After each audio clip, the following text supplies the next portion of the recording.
आज हम फिर संख्या रेखा पर संख्याओं के निरूपण को आसानी से कैसे निरूपित करें, इसके लिए अपन समझेंगे। इसके लिए आपको कुछ नहीं करना है। आपको जब भी कोई संख्या दी जाती है और उसका संख्या रेखा पर निरूपण करना है, आपको सबसे पहले संख्या रेखा बना लेना है। बीच में 0 लिखना है आपको, और जे सबसे पहले यही काम करना है। और 0 के दाएं तरफ 10 समान भाग 1 2 3 4 5 6 7 8 9 10, और 0 के बाएं तरफ 1 2 3 4 5 6 7 8 9 10 समान भाग। इसके बाद 0 के दाएं तरफ धन वाली संख्या 1 2 3 4 5 6 7 8 9 10, और बाएं तरफ माइनस वाली संख्या है।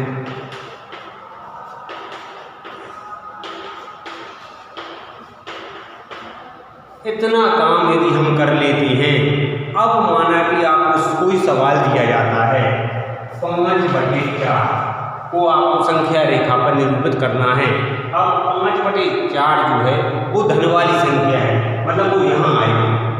अब हमें करना क्या है, इसका हर देखना है, हर कितना है, और इस हर वाली सभी संख्याएं हम बना देंगे। कैसे? 1/4 2/4 3/4 4/4 5/4 6/4 7/4, सबके बटे में हमने 4 लिख दिया।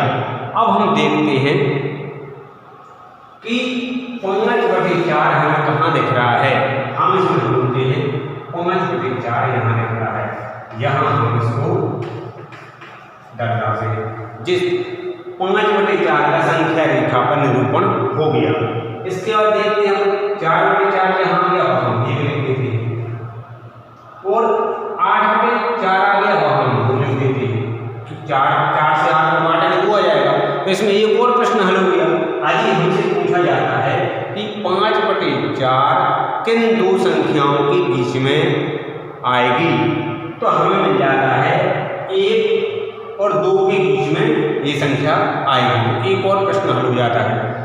अब इसके बाद मान लो इसकी जगह और कोई संख्या पूछी जाती, मान लो लिखा जाता 7/6, तो हमने जी तो बना लिया था। अब हमें कुछ नहीं करना, हमें हर को बदलना है, और ये धन वाली संख्या है। अब बटे में कितना लिखा है 6। अब हमें 6 हर वाली संख्याएं बना लेना है। तो इन सब के बटे में हम 6 लिख देंगे।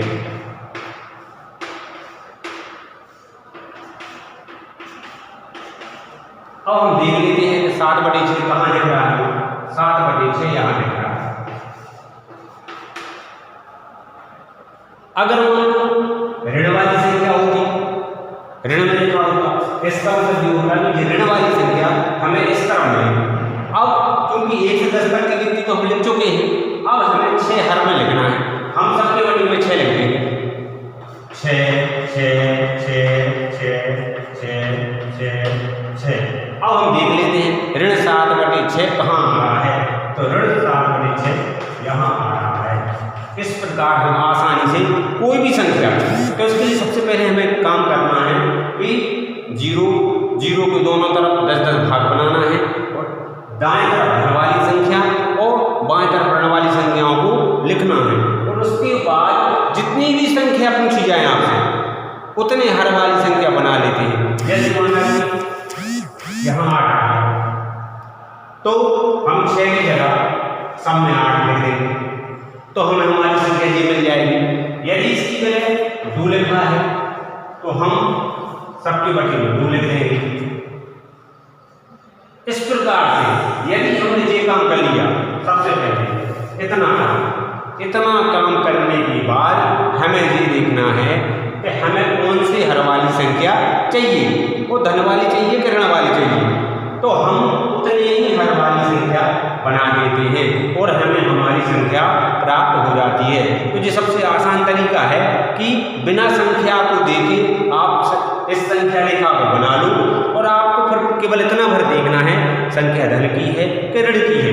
वो इसलिए देखना पड़ेगा क्योंकि धन वाली है तो इस तरफ हमें जाना पड़ेगा, ऋण वाली है तो इस तरफ जाना पड़ेगा। धन वाली ऋण वाली ये देख लिया, इसके बाद हमें देखना पड़ेगा कि संख्या का हर कितना है, तो वो ही हर हम हमारी इन संख्याओं के नीचे लिख देते हैं तो हमें हमारी ये वाली संख्या मिल जाती है। इस प्रकार आसानी से संख्या रेखा पर संख्याओं का निरूपण हो जाता है। अब हम बात करते हैं दो संख्याओं के बीच की परिमेय संख्या, तो इसको भी हम बड़ी आसानी से समझेंगे। दो परिमेय संख्याओं के बीच अनंत परिमेय संख्याएं होती हैं, तो हम देखते हैं 2/3 व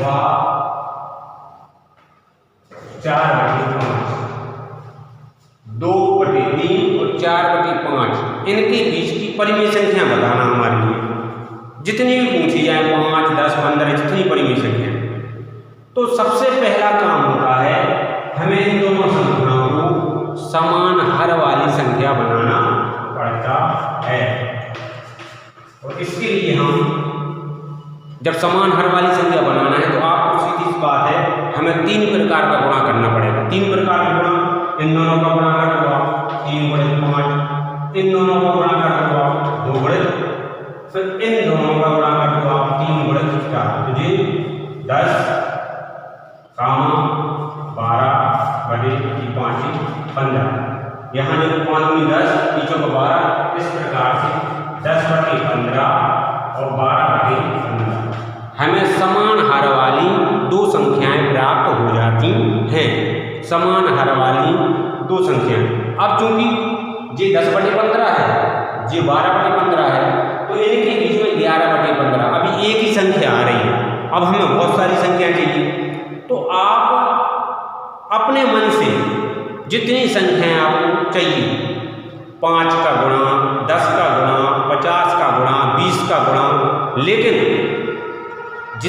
जिस संख्या का भी आप गुणा करोगे उस संख्या का गुणा आपका इस अंश और हर में करना पड़ेगा, इस और अंश और हर में करना पड़ेगा।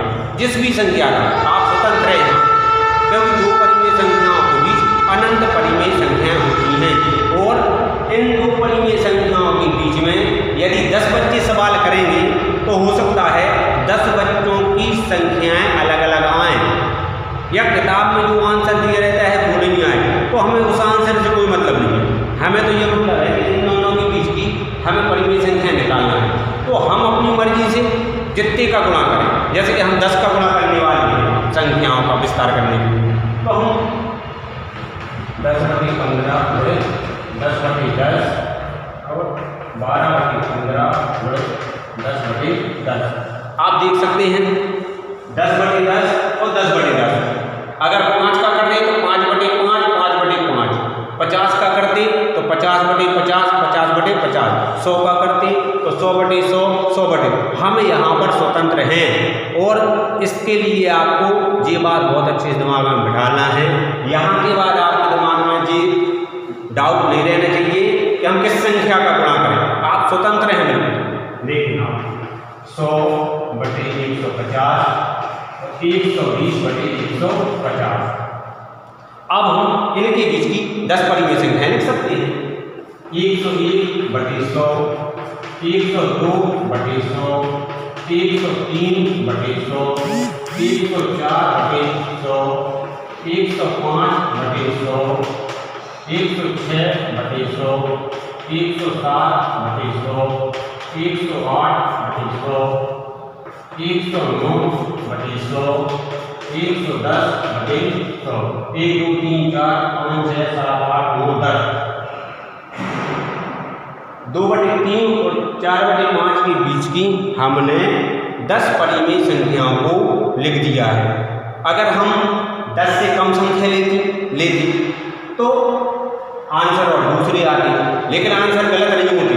हमारा मतलब है केवल हमें 2 परिमेय संख्याओं लेना है।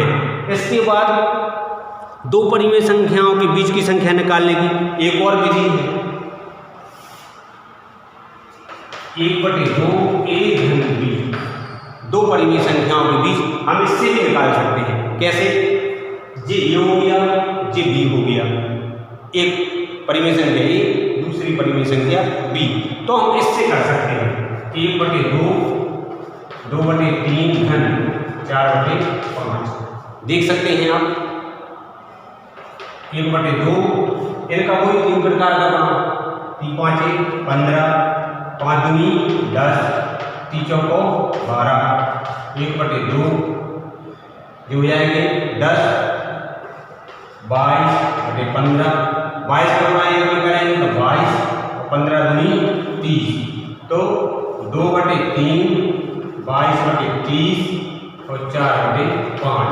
तो अभी ये 2/3 और 4/5 के बीच की एक परिमेय संख्या हमने इससे निकाल दीजिए। इसी प्रकार अगर और भी आगे संख्या निकालना है तो पहले इन दोनों को आप यही रख लो, इसमें इन दोनों परिमेय संख्याओं तो इनके बीच की परिमेय संख्या निकल आएगी।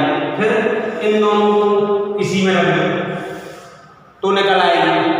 तो ऐसे करके आप हर बार हमें इसी का उपयोग करना पड़ेगा और इससे हमारी बहुत सारी संख्याएं निकलती जाएंगी।